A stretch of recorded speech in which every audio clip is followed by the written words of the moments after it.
Hey, Dean, welcome to the show. As a way of getting started, give us a little background on yourself. Hey, Brian. Good to be here. Um, so, Dean Swan, I'm originally from South Africa, so there's a little bit of a hint of that in my accent, but I've been living in Sydney, Australia for the last 20 odd years, moved here as a university student, and actually studied computer science at university. So, I'm a software engineer by Oh, way of nice. education. Yeah, but been in the tech sales industry for about 18 years now. And why'd you make the switch? Did you go engineer to pre-sales to sales or straight into sales? Well, actually, it was sort of graduating around about the dot-com bust. So Perfect timing. timing's everything, right? So It is.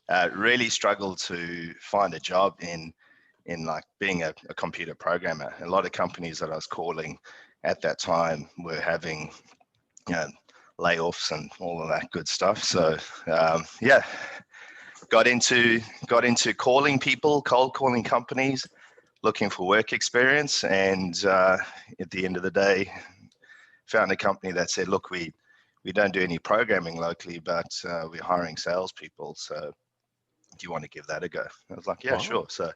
So I fell into it. I can't say that there was like a sales degree that I could do. So I ended up working for a Canadian software company called Maximizer Yeah. and doing phone-based sales. So basically calling people and selling CRM over the phone. And that's how I got into it. And when I finally got my degree, I met up with the sales director at the time, a guy by the name of Stephen. I said, "Hey, Stephen, I've now got my comp science degree. Um, yeah, I'm thinking about getting back into the technology side of things. Yeah. Ultimately, I wanted to be a tech consultant."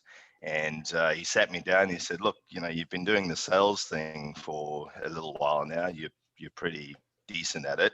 Um, you know, what are you thinking about in terms of your career choices? You can go down, the technology consultant path, or you can go down the sales path." And he had been a career sales guy, like, and worked in SAP sales and big ERP sales, and he sort of explained what life was like for him. I was like, "Okay, that sounds interesting. I'll give that a go."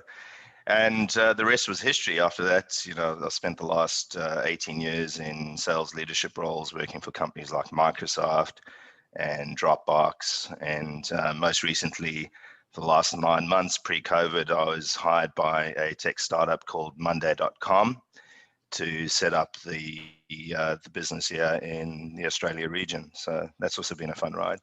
Yeah. It's kind of weird that somebody would make the sales to engineering transition because it's always the other Yeah, way around. yeah.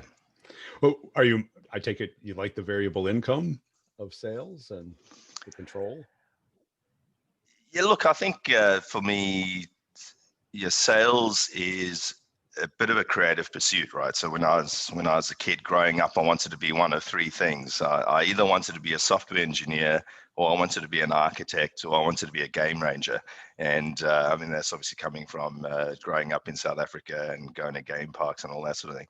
And sales is probably all three of those, right? So you're sort of wrangling Kind people. You got Yeah. the hunting. Uh, yeah, exactly. The hunting, the sort of building and architecting Nice. solutions, Yeah. and then at the same time, it's that creative pursuit. And for me, like the drivers in terms of what I enjoy most about the profession is really three things. Yeah, I enjoy building things. So it is a business at the moment where we're building a business, right? So I started here as employee number one 9 months ago, and Wow. it's building a team, right? So building out a team, building the business, building the market presence, building out the market, the GTM, and so on. The other thing for me is around developing and building teams. So I enjoy that part of the profession as well. Is being a sales leader is coaching, being involved in those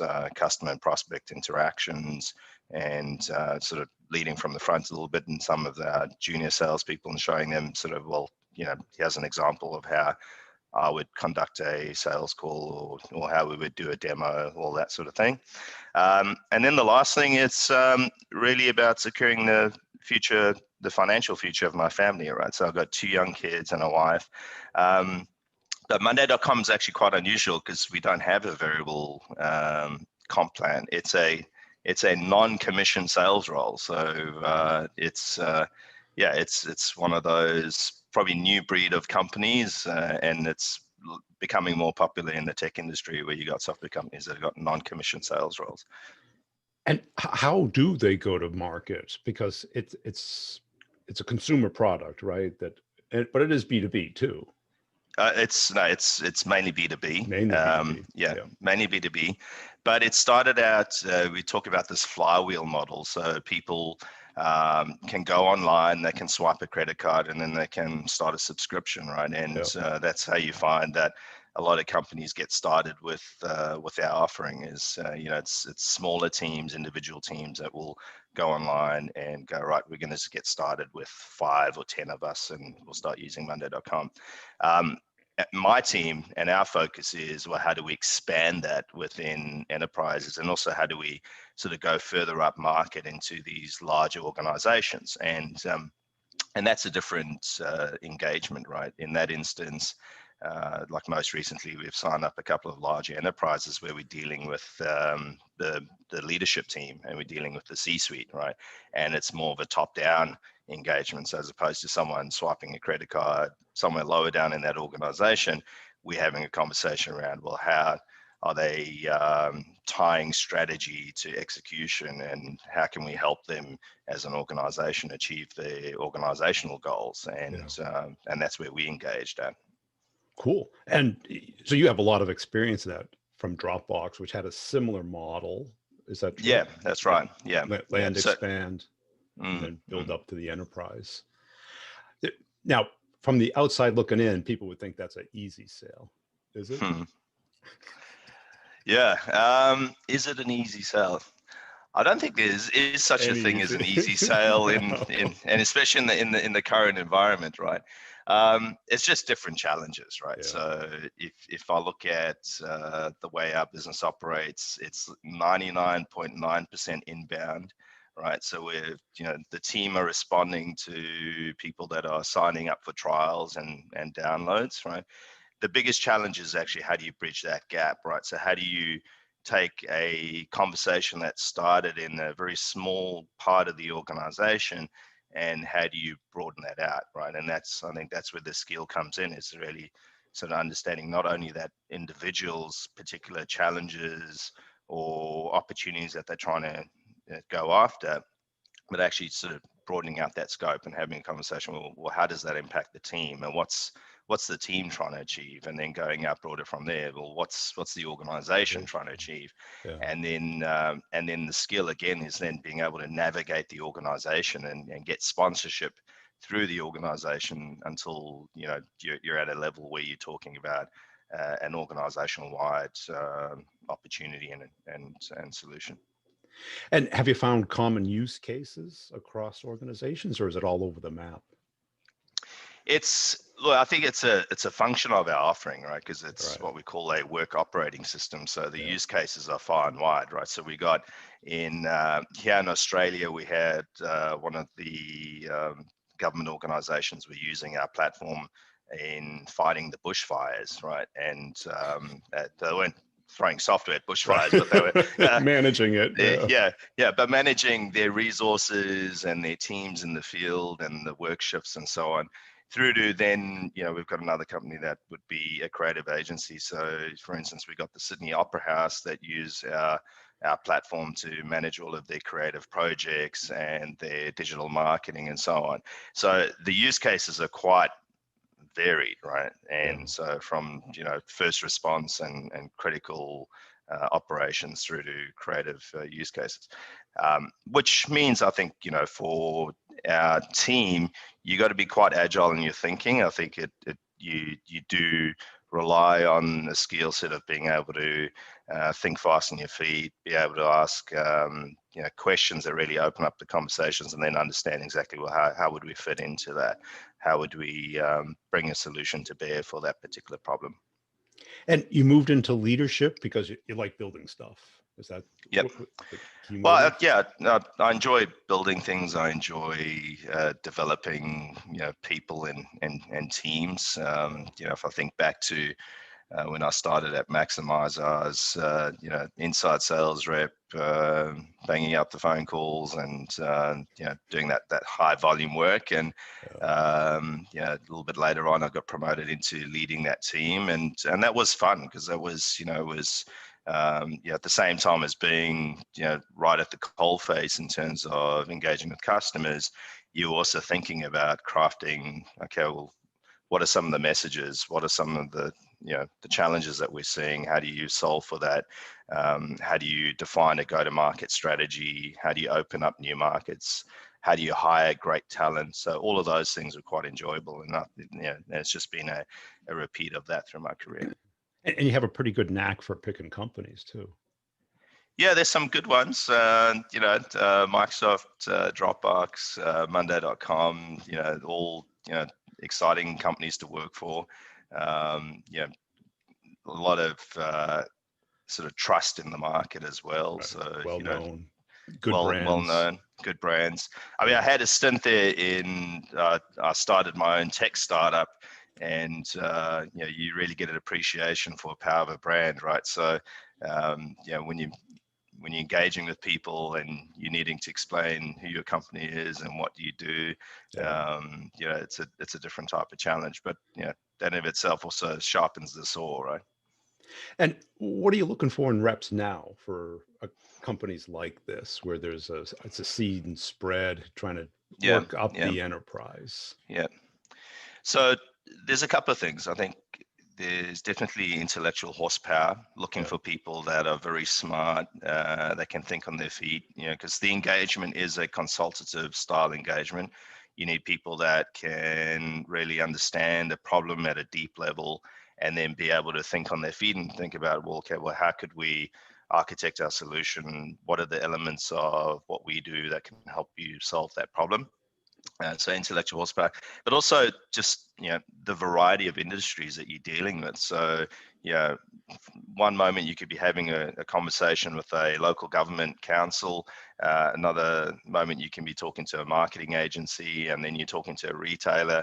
And so in some instances their challenges are similar, but in many instances it's just different domains, different industries. So how do you adapt to that? The other thing I look for is people that are driven, people that really have that drive, that ambition, because they have the get up and go. They will, get it done as well, and it's that resilience as well that comes into play.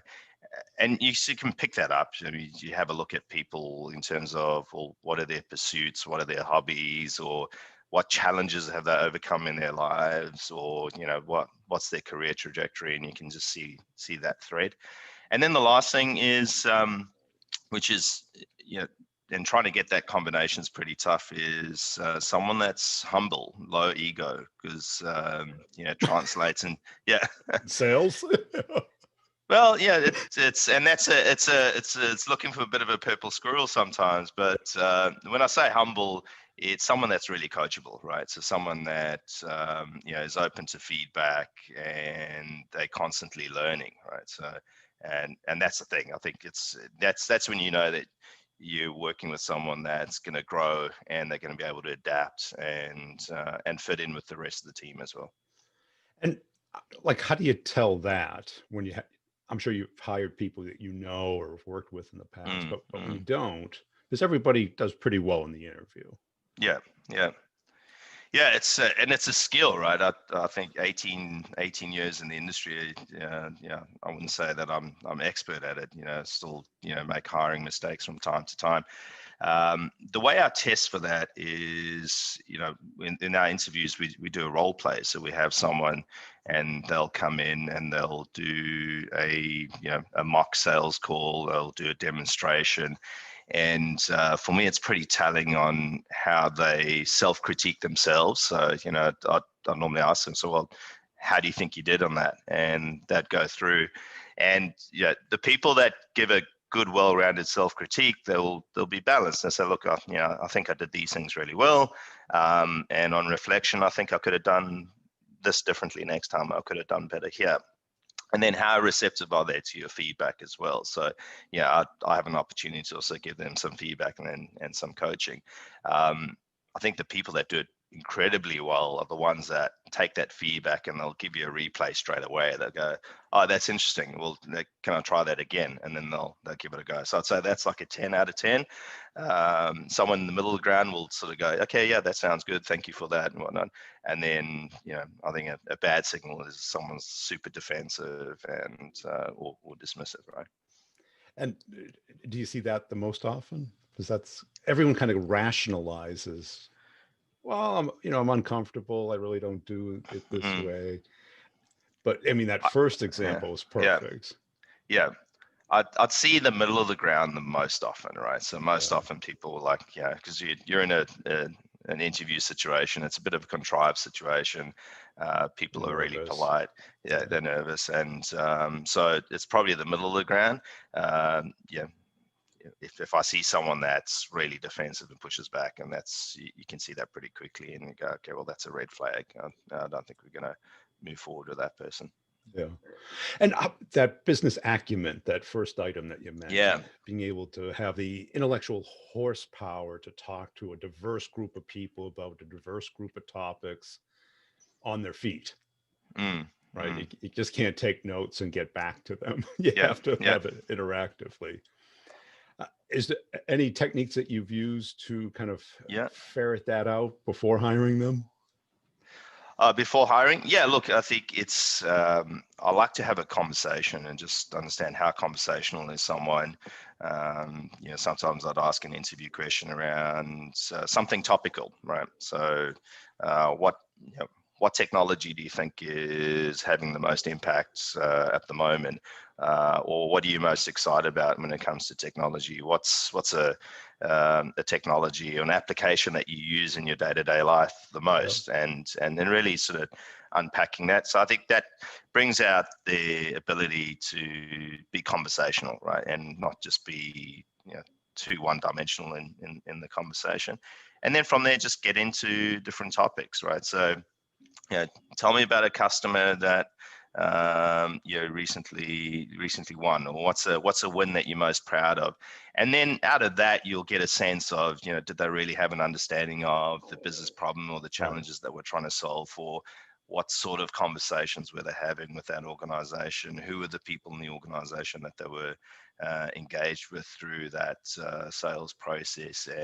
And then it becomes pretty clear whether it's someone that has that business acumen, where they have the ability to engage with the C-suite and get into the boardroom and carry a conversation.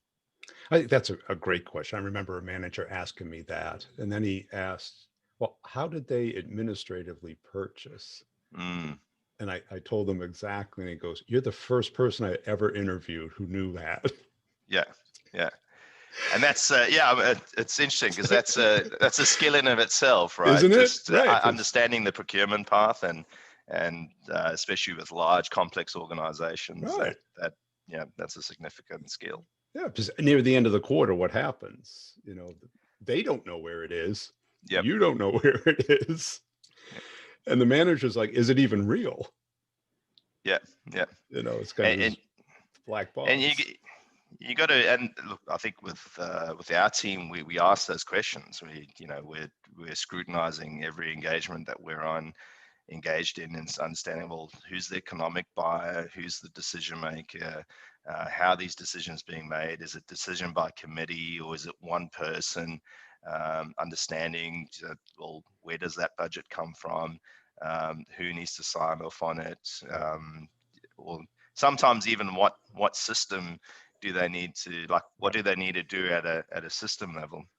I remember at Microsoft, we had a very large deal that I was working on there. It was a $7 million purchase, and it was down to the last day of the quarter and it was a Friday, and basically this one deal was the make or break for the team for the quarter.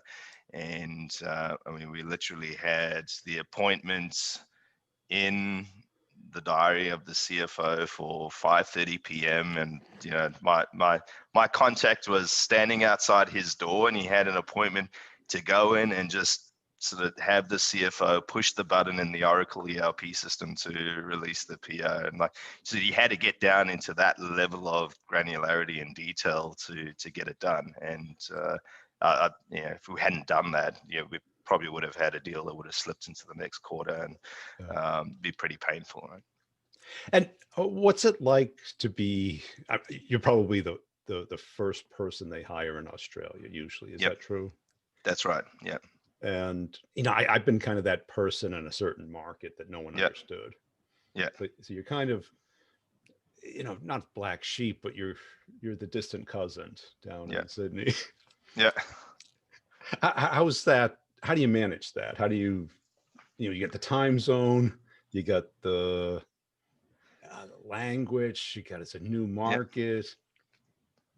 Yeah, you treat it like a business, right? It's my own enterprise. That's how I look at it, right? It's so, setting up this business here in Australia, it's a startup within a startup, right? And it's super scrappy, but that's fun as well, right? I enjoy that. I mean, my little home office here, it looks like a little bit of a post office. I've got all the IT equipment piled up, and as we get a new hire, I'm getting a courier, I'm sending a laptop out and a monitor, and I'm doing that.